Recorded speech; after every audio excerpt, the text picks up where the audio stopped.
London high court में सच और झूठ का मार्का। लंदन की हाई कोर्ट में आदिल राजा बदतरीन शिकस्त से दो चार। ब्रिगेडियर राशिद नसीर समेत पाकिस्तानी टीम मुकम्मल तैयारी में नजर आई।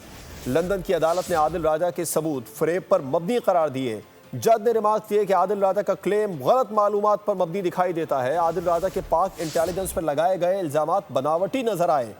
अरशद शरीफ की जीआईटी में आईएसआई का जिक्र नहीं। आप इस इदारे पर किस बुनियाद पर कत्ल का इल्जाम लगा रहे हैं?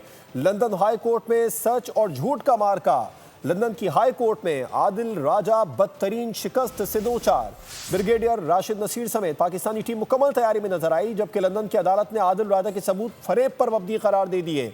जज ने रिमार्क दिए कि आदिल राजा का क्लेम गलत मालूमात पर मबनी दिखाई देता है और आदिल राजा के पाक इंटेलिजेंस पर लगाए गए इल्जामात बनावटी नजर आए।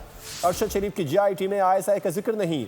आप इस इदारे पर किस बुनियाद पर कत्ल का इल्जाम लगा रहे हैं?